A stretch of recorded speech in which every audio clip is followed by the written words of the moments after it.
Good morning, student. Today we are discussing the important question from chemical thermodynamics. तो start करते हैं हम पहला question important question from thermodynamics. तो हमारा पहला क्वेश्चन है what is the define and explain the following. Open system क्या होती है, क्लोज सिस्टम क्या होती है ना, आइसोलेटेड सिस्टम क्या होती है। पहला पार्ट है हमारे पास ओपन सिस्टम को डिफाइन करना है। ओपन सिस्टम मतलब एक ऐसी सिस्टम होती है जो सिस्टम क्या करेगी, सिस्टम से सराउंडिंग में heat as well as matter transfer करेंगी। मतलब there is a transfer of और exchange of heat as well as matter within the surrounding is known as open system. तो देखो open cup of hot tea, open cup of hot tea का अगर open cup होता है तो क्या होता है, वो कुछ देर के बाद ठंडा होता है, मतलब उसने हीट ट्रांसफर किया है। हीट को हम एनर्जी भी कहते हैं। और जब उसमें से वेपर भी निकलते हैं तो इसका मतलब होता है मैटर भी ट्रांसफर किया है। तो ये एक एग्जांपल होता है उसका। तो डिफाइन देखते हैं उसका डेफिनेशन क्या है। तो देखो it is a it is defined as a system which can exchange both matter and energy with its surrounding is known as a open system. और इस ओपन सिस्टम का एग्जांपल होता है बिकर कंटेनिंग हॉट वाटर, या तो आप ये से लिख सकते हो open cup of hot T या हॉट कॉफी, आपको जो अच्छा लगता है वो आप लिख सकते हो यहाँ पे, वो एग्जांपल से उसके। सेकंड कॉन्सेप्ट होता है हमारे पास क्लोज सिस्टम। क्लोज सिस्टम क्या आती है हमारे पास, देखो student, it is defined as a system which can exchange only energy but not a matter with its surrounding. इसे कहते हैं हम क्लोज सिस्टम। मतलब एक ऐसी सिस्टम होती है जो सिस्टम सराउंडिंग के साथ सिर्फ और सिर्फ एनर्जी ट्रांसफर करती है, मतलब हीट ट्रांसफर करती है, बट उसमें से मैटर ट्रांसफर नहीं हो सकता है। फॉर एग्जाम्पल आप कॉफी पी रहे हो या तो आप चाय पी रहे हो, हॉट कप ऑफ टी और hot cup of coffee. Coffee भी हॉट है, टी भी हॉट है, और उसको ढक के रखा हुआ है ढक्कन से, मतलब कवर बाय सॉसर या क्लोज कप, उसको क्लोज किया हुआ है। तो उसमें से obviously there is only transfer of heat not a matter. ऐसे केस को हम कहते हैं क्लोज सिस्टम। देखो a close vessel containing hot water is example. Third case होता है आइसोलेटेड सिस्टम। ये सिस्टम वो सिस्टम होती है आइसोलेटेड सिस्टम जिसके अंदर से ना तो हीट ट्रांसफर होती है ना तो मैटर ट्रांसफर होता है। तो ऐसे इसको इस सिस्टम को हम कहेंगे आइसोलेटेड सिस्टम। देखो isolated system, it is defined as a system which can neither exchange energy nor matter with its surrounding is known as a isolated system. Example होता है hot water fill in a thermally insulated closed vessel like a thermos flask. Thermo flask is an example of isolated system, क्योंकि thermo flask के अंदर अगर हम hot water लगते और कुछ 3-4 घंटे बाद देखते तो हॉट ही रहता है, कोल्ड रखते तो कोल्ड ही रहता है, मतलब उसमें से ना तो मैटर कम ट्रांसफर होता है ना तो हीट ट्रांसफर होती है। सेकंड क्वेश्चन की तरफ जाते हैं। सेकंड क्वेश्चन है हमारे पास explain intensive and extensive property. या तो फिर ऐसे क्वेश्चन आ सकता है what is the difference between intensive and extensive property. अगर इंटेंसिव और एक्सटेंसिव के बीच में डिफरेंस पूछा जाएगा तो इस साइड में इंटेंसिव लिखो, इस साइड में एक्सटेंसिव लिखो, बीच में लाइन खींचो, पहला पॉइंट इसका लिखो, इसका पहला पॉइंट लिखो, इसका एग्जांपल लिखो, इसके एग्जांपल लिखो। तो ये पार्ट होता है इंटेंसिव एंड एक्सटेंसिव के लिए। तो देखो इसको एक्सप्लेन कैसे किया जाता है। इंटेंसिव प्रॉपर्टी क्या होती है, इंटेंसिव प्रॉपर्टी जनरली ये वो प्रॉपर्टी होती है, a property of a system whose magnitude depend on amount of matter present in system. मतलब सिस्टम के अंदर कितना मैटर प्रेजेंट है, उस मैटर के ऊपर, अमाउंट ऑफ मैटर के ऊपर जो प्रॉपर्टी डिपेंड करती है उसे एक्सटेंसिव प्रॉपर्टी कहा जाता है। कौन सी property, extensive property. For example आता है यहाँ पे mass, volume, heat, internal energy, enthalpy, mole. Mole भी एक्सटेंसिव प्रॉपर्टी है, क्योंकि जितना अमाउंट ऑफ मैटर इंक्रीज होगा उतना मोल इंक्रीज होगा, अमाउंट ऑफ मैटर डिक्रीज होगा उतना मोल डिक्रीज होगा। तो mole is also extensive property. हम इंटेंसिव की तरफ जाते हैं तो ऑब्वियसली इसकी जस्ट अपोजिट होगा, whose magnitude does not depend upon the amount of matter present in system is known as a intensive property। तो देखो intensive property, it is defined as a property of a system whose magnitude is independent of the matter amount of matter present in system। इसे कहते हैं intensive property. Student आपको mainly इसके example याद रखना है, इंटेंसिव के एग्जांपल और एक्सटेंसिव के एग्जांपल, क्योंकि इसका एमसीक्यू क्वेश्चन जनरेट हो सकता है।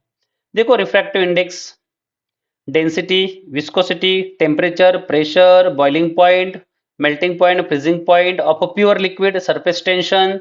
It is a intensive property. ये कौन सी प्रॉपर्टी होती है? इंटेंसिव प्रॉपर्टी है. तो इस तरह से इंटेंसिव एंड एक्सटेंसिव प्रॉपर्टी को हम यहाँ पे डिफाइन कर सकते हैं. या तो इसका डिफरेंशिएशन लिखना है तो आप इंटेंसिव प्रॉपर्टी इस साइड में लिखो, एक्सटेंसिव प्रॉपर्टी को एक्सटेंसिव को पहले लिखो, इंटेंसिव को बाद में लिखो. इसकी डेफिनेशन या इस साइड में लिखो, इंटेंसिव की डेफिनेशन इंटेंसिव के नीचे लिखो. तो मतलब दो अलग अलग पार्ट में उसको डिफरेंशिएट करना है. तो क्वेश्चन नंबर 3 की तरफ जाते हैं. देखो क्वेश्चन 3 है, what are the path function. Path function क्या होता है? Generally path function, the properties which depend on path of a process are called the path function. मतलब ऐसी प्रॉपर्टी होती है ये which does not depend upon initial and final condition. जो initial and final condition के ऊपर depend ना करे उसे कहते हैं हम पाथ फंक्शन.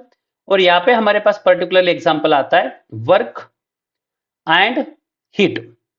वर्क अलग से पाथ फंक्शन है, हीट अलग से पाथ फंक्शन है. अगर हम बात करते हैं प्रेशर की, प्रेशर इनिशियल और फाइनल, मतलब ये कंडीशन के ऊपर डिपेंड करता है. टेम्परेचर इनिशियल भी होता है, फाइनल भी होता है. टेम्परेचर के ऊपर, कंडीशन के ऊपर डिपेंड करता है. मतलब वो स्टेट फंक्शन होते हैं. कौन से फंक्शन होते हैं? State function.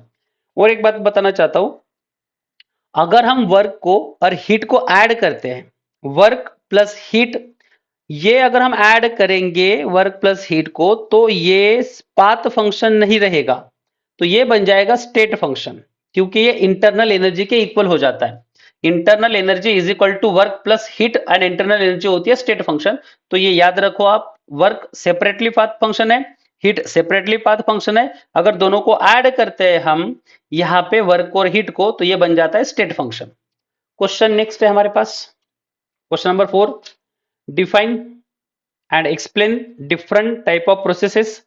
या तो फिर आपको आ सकता है क्वेश्चन डिफाइन, आपको प्रोसेसेस ऑलरेडी गिवन होगी. पहली होती है आइसोथर्मल प्रोसेस. तो what is the isothermal process? The process एक ऐसी प्रोसेस होती है जिस प्रोसेस के अंदर टेम्परेचर कांस्टेंट होता है थ्रू आउट द ट्रांसफॉर्मेशन. देखो थ्रू आउट द ट्रांसफॉर्मेशन अगर टेम्परेचर कांस्टेंट होगा तो initial temperature and final temperature दोनों सेम होंगे, और दोनों में डिफरेंस निकाला जाए तो ऑलवेज क्या होगा? उसका आंसर 0 आएगा. It is defined as process in which temperature of a system remain constant throughout the change of a state of system is known as isothermal process. Delta T की value 0 आ जाती है यहाँ पे. Next है हमारे पास isobaric. Bar, bar से, bar is a unit of pressure, तो obviously यहाँ पे प्रेशर कांस्टेंट होगा. It define as a process which is carried out at a constant pressure. जो प्रोसेस एक कांस्टेंट प्रेशर के ऊपर कैरी होता है उसे हम कहते हैं आइसोबारिक प्रोसेस. यहाँ पे डेल्टा पी 0 आता है क्योंकि इनिशियल एंड फाइनल दोनों क्या हो गया? यहाँ पे सेम होगी, उसमें कोई भी चेंज नहीं होगा. आइसोकोरिक प्रोसेस, आइसोकोरिक मतलब वो प्रोसेस होती है जिस प्रोसेस में जनरली वॉल्यूम कांस्टेंट होता है. इनिशियल वॉल्यूम अगर 40 डीएम क्यूब है तो फाइनल भी 40 डीएम क्यूब ही रहेगा. मतलब इनिशियल से लेके फाइनल तक वॉल्यूम में कोई भी चेंज नहीं हुआ है, तो there is a no change in volume, मतलब delta V is equal 0.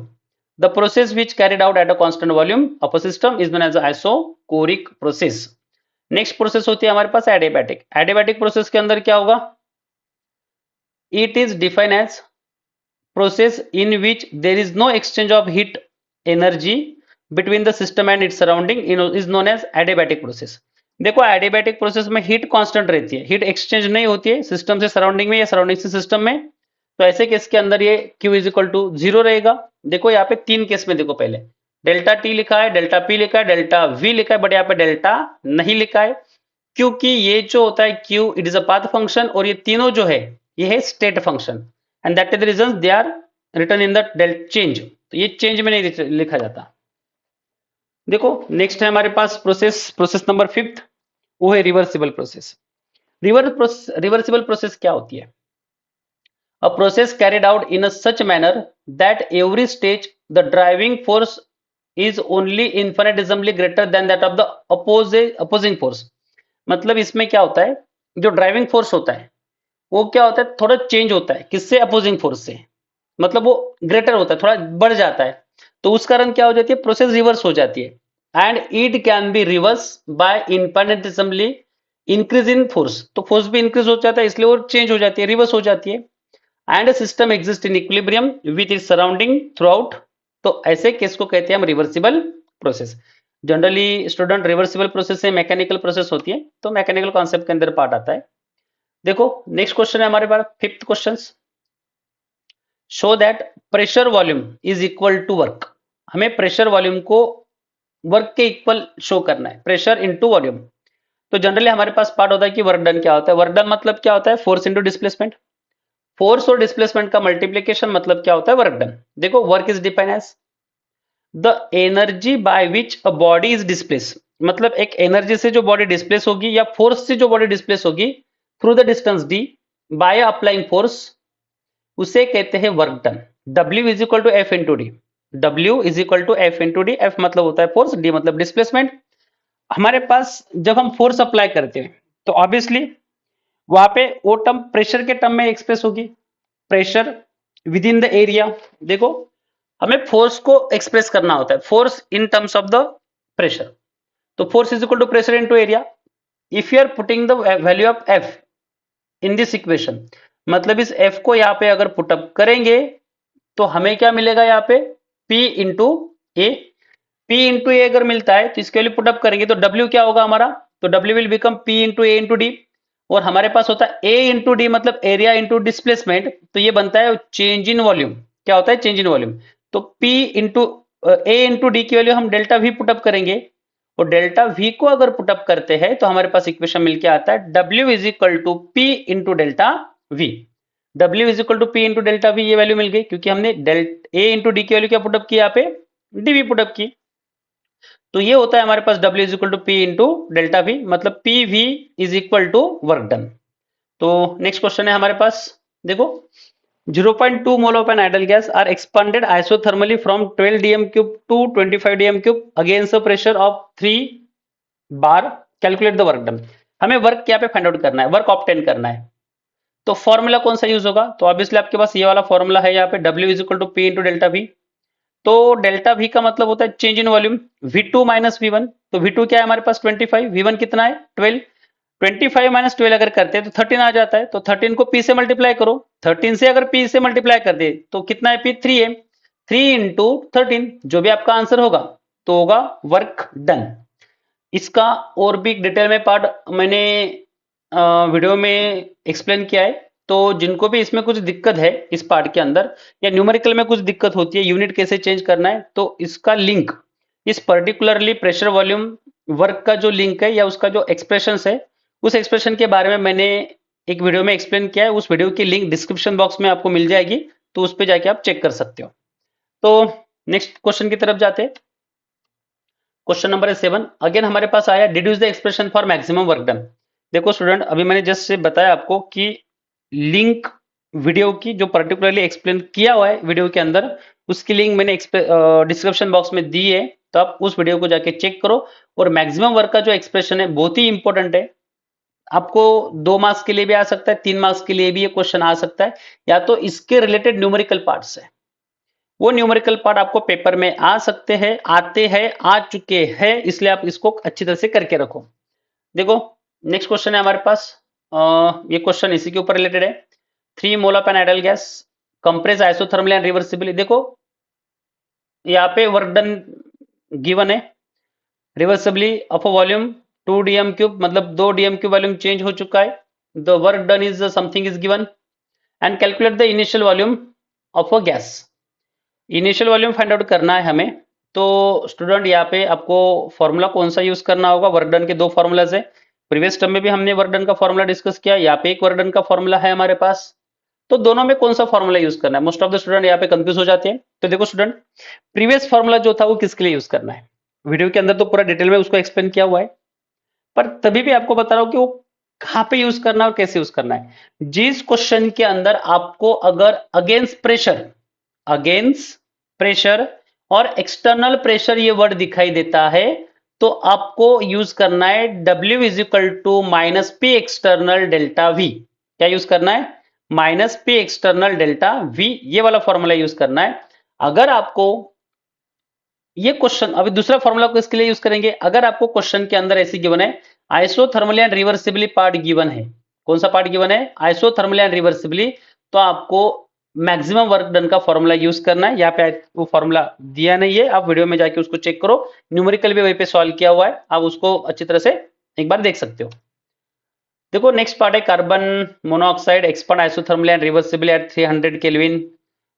Work done given है 4.754 वर्क डन का दिया है, मतलब वर्क डन का ही फॉर्मूला यूज करना है। If the initial volume changes from 10 dm cube to 20 dm cube, initial volume change हो रहा है, calculate the number of mole of carbon dioxide, carbon monoxide के number of mole find out करने हैं।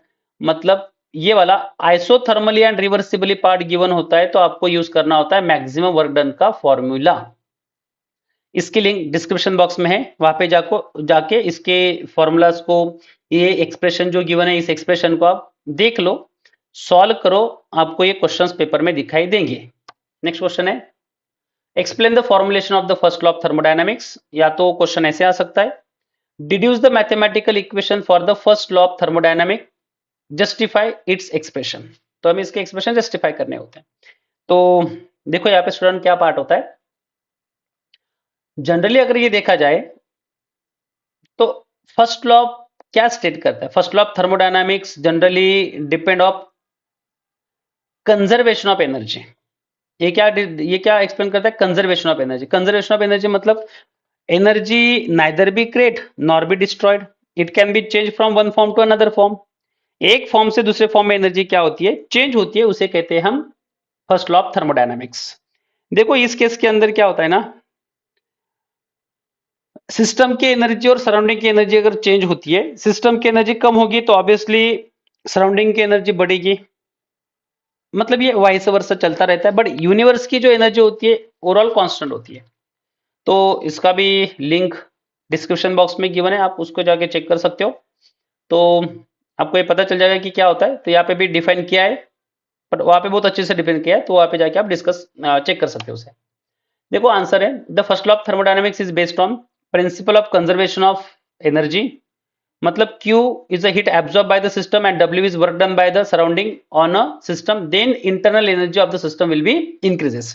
Actually यहाँ पे स्टेट करना होता है आपको कि सिस्टम यूनिवर्स की एनर्जी होती है वो कांस्टेंट होती है, ये it state that energy neither be create not be destroyed, it can be change from one form to the another form. Second part है हमारे पास फॉर्मुलेशन पूछा है, फॉर्मुलेशन। तो फॉर्मूला जनरली होता है internal energy is equal to heat absorb by system plus work done on system. System के ऊपर work done होगा या energy absorb by heat absorb by the system is equal to internal energy, मतलब यहाँ पे हमें मिलता है delta U is equal to Q plus W. क्या मिलता है part, delta U is equal to Q plus W, ये पार्ट मिलता है। नेक्स्ट की तरफ जाते हैं क्वेश्चन, हमारे पास पार्ट होता है define and explain the term enthalpy और what is mean by enthalpy of a system. देखो एंथैल्पी को डेल्टा एच से डिनोट किया जाता है। Enthalpy is nothing but the sum of internal energy and pressure volume work. PV work के साथ अगर हम इंटरनल एनर्जी को ऐड कर देते तो उसे कहा जाता है एंथैल्पी। इसका वीडियो भी डिस्क्रिप्शन बॉक्स में, इसमें न्यूमेरिकल पार्ट पूछा जाता है, इसमें रिलेशन भी है delta H and delta you का, और उसके साथ साथ रिलेशन के अंदर हमें एंथैल्पी निकालने होते केमिकल रिएक्शन के अंदर से, और उसके साथ साथ वर्क डन का भी एक पार्ट है। तो वो पार्ट डिस्क्रिप्शन बॉक्स में एक वीडियो गिवन है, उसकी लिंक गिवन है आपको, उसको जाके चेक करो कि किस टाइप के क्वेश्चन एंथैल्पी के ऊपर पूछे जाते हैं, तो आपको वो मोर इजी होगा, आपको समझ में आएगा किस टाइप के क्वेश्चन पूछे जाते हैं। तो देखो एंथैल्पी की डेफिनेशन पहले देख लेते हैं।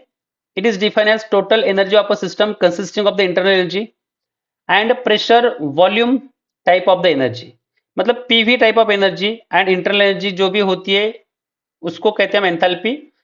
That is enthalpy represent sum of internal energy U and product PV energy, मतलब इन दोनों के एडिशन। देखो यहाँ पे फॉर्मूला बन जाता है हमारे पास delta H is equal to delta U plus P into delta V, it is a enthalpy, मतलब sum of internal energy and product of PV pressure volume. तो ये आपको फॉर्मुलेशन वहां पे करना है। देखो क्वेश्चन की तरफ जाते हैं, next question, question number 12। An ideal gas expand against external constant pressure, कुछ गिवन है, पास्कल में गिवन है, from 5 dm cube to 15 dm cube, initial volume to final volume यहाँ पे चेंज हुआ है। If change in internal energy is 418 joule, calculate the enthalpy. आप ये फॉर्मूला यूज करो यहाँ पे आपको प्रेशर का पार्ट गिवन है, प्रेशर यहाँ पे पुटअप करो, चेंज इन एंथैल्पी यहाँ पे पुटअप करो, इंटरनल एनर्जी यहाँ पे पुटअप करो, इसको मल्टीप्लाई करो, देन ऐड करो, then you can get the delta H. इसके न्यूमेरिकल पार्ट आपको डिस्क्रिप्शन बॉक्स की वीडियो में मिल जाएंगे। Calculate the internal energy at 298 kelvin for the following reactions. एक रिएक्शन गिवन है, उसके लिए कैसे सॉल्व करते हैं। देखो रिएक्शन है हमारे पास 1/2 N2 plus 3/2 H2 gives NH3, मतलब अमोनिया फॉर्म हो रहा है। Reaction between nitrogen and hydrogen से the enthalpy change at constant pressure is, मतलब इंटरनल एनर्जी जो चेंज हो रही है -46.08 kilo joule per mole, R की वैल्यू गिवन है। इसके लिए जो फॉर्मूला यूज होगा वो होगा delta H and delta U के बीच के रिलेशन का, at for ideal gas equations के साथ। देखो यहाँ पे इसके लिए फॉर्मूला कौन सा यूज करना है, delta H is equal to delta U plus delta N R T. क्या यूज करना है, delta U plus delta N R T, ये फॉर्मूला आपको यूज करना है और इस फॉर्मूला से आपको बाकी का पार्ट आप सॉल्व कर सकते हो। मतलब डेल्टा एन मतलब होता है change in number of mole of a product and reactant. इसके मोल कैसे चेंज हो गए, यहाँ पे 1 मोल है, यहाँ पे 3/2 है, यहाँ पे 1/2 है, मतलब 1 minus product minus reactant. Reactant को अगर ऐड करेंगे 1/2 प्लस 3/2 कितना होता है 4/2, मतलब 2, 1 माइनस 2 मतलब -1, तो डेल्टा एन की वैल्यू क्या आ गई -1। तो आर की वैल्यू यहाँ पे पुटअप करो, टी की वैल्यू यहाँ पे पुटअप करो, डेल्टा यू की वैल्यू यहाँ पे पुटअप करो और डेल्टा एच को सॉल्व करो। ये पर्टिकुलरली पार्ट आपको सॉल्व करना है। डाउट्स है तो आपको पता ही है क्या करना है, तो डिस्क्रिप्शन बॉक्स में ऑलरेडी लिंक है इसकी, जाके चेक करो। नेक्स्ट क्वेश्चन की तरफ जाते हैं स्टूडेंट। नेक्स्ट क्वेश्चन है हमारा पास enthalpy of vaporisation, enthalpy of sublimation. ये कुछ टॉपिक इंपॉर्टेंट है, फेज ट्रांसफॉर्मेशंस के अंदर से पार्ट आते हैं, फिजिकल ट्रांसफॉर्मेशन का पार्ट है ये। देखो पहला आता है एंथैल्पी ऑफ वेपराइजेशन, मतलब amount of heat required to change 1 mole of liquid to vapour at a constant temperature and pressure. Generally definition आप वैसे भी कर सकते हो या ऐसे भी डिफिनेशन को लिख सकते हो। The enthalpy changes to convert 1 mole of liquid to vapour at a constant temperature and pressure is called heat of vaporisation और इवापोरेशन। देखो यहाँ पे एग्जांपल है हमारे पास H2O लिक्विड फॉर्म में, उसका कन्वर्जन किस में हो रहा है, गैसेस फॉर्म में, तो इसे कहते हैं एंथैल्पी। और यहाँ पे जो एंथैल्पी रिक्वायर्ड है, मतलब जो एनर्जी रिक्वायर्ड होगी यहाँ पे, उसे कहते हैं हम enthalpy of vaporisation. Next topic में पार्ट आता है हमारे पास एंथैल्पी ऑफ सब्लिमेशन। सब्लिमेट होना मतलब सॉलिड से लिक्विड में कन्वर्जन, सॉलिड से गैस में कन्वर्ट होगा, लिक्विड में कन्वर्जन नहीं होता है यहाँ पे। The enthalpy changes to convert, the enthalpy changes to convert the 1 mole of solid to vapour, मतलब 1 मोल सॉलिड को वेपर में कन्वर्ट करने के लिए जो अमाउंट ऑफ एनर्जी लगती है या अमाउंट ऑफ एंथैल्पी लगती है at constant temperature and pressure is called heat of sublimation या एंथैल्पी ऑफ सब्लिमेशन। देखो यहाँ पे एग्जांपल है CO2 सॉलिड स्टेट में, और सॉलिड से किस में कन्वर्ट हो रहा है, ये गैस के अंदर। और भी कुछ इसके एग्जांपल होते हैं जैसे कि कैम्फर, कैम्फर का कन्वर्जन सॉलिड से गैसेस में होता है। अमोनियम क्लोराइड का कन्वर्जन अगेन सॉलिड से गैस में होता है। Iodine vapour is another example of the enthalpy of sublimations, तो आप वो भी एग्जांपल लिख सकते हो। या वाटर H2O किस में से, यहां से आइस से गैस में कन्वर्ट होना, ये भी एक इसका ही एग्जांपल है, तो आप इस तरह से इसको डिफाइन कर सकते हो। देखो नेक्स्ट पार्ट है हमारे पास question number 15, define enthalpy of atomisation and enthalpy of ionisation. Atomisation का मतलब होता है एटम में कन्वर्ट करने के लिए, और आयोनाइजेशन का मतलब होता है आयन में कन्वर्ट करने के लिए। आयन का मतलब होता है उसके ऊपर चार्ज होते हैं, कोई पॉजिटिव चार्ज हो सकता है, नेगेटिव चार्ज हो सकता है, तो मतलब वो आयन हो जाते हैं। देखो डिफाइन अगर करते हैं हम एंथैल्पी ऑफ एटमाइजेशन के लिए, सेम द एंथैल्पी चेंज और अमाउंट ऑफ हीट एब्जॉर्ब या amount of heat required to convert 1 mole of gases substance to gases substance को गैसेस एटम में कन्वर्ट करने के लिए जो एंथैल्पी लगती है उसे कहते हैं एंथैल्पी ऑफ एटमाइजेशन, या तो आप ये डेफिनेशन लिख सकते हो। देखो एग्जांपल होता है हमारे पास Cl2 गैसेस फॉर्म में 2 है, Cl2 है, 2 सफिक्स में मतलब ये मॉलिक्यूल है, मॉलिक्यूल का कन्वर्जन हो रहा है Cl, 2 मॉलिक्यूल है Cl के, Cl ये मॉलिक्यूल नहीं, ये एटम कहलाता है। क्या कहलाता है, ये एटम।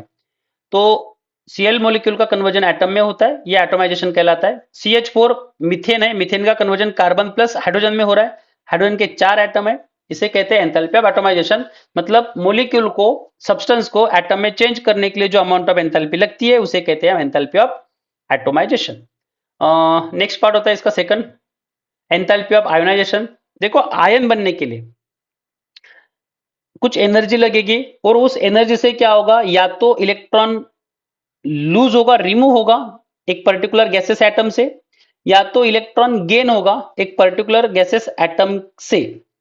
उस एनर्जी को कहा जाता है आयोनाइजेशन। देखो यहाँ पे एंथैल्पी चेंज और amount of heat absorb accompanying the removal of one electron from each atom or ion in one mole of gaseous atom or ion is called the enthalpy of ionization। उसे कहते हैं enthalpy of ionization।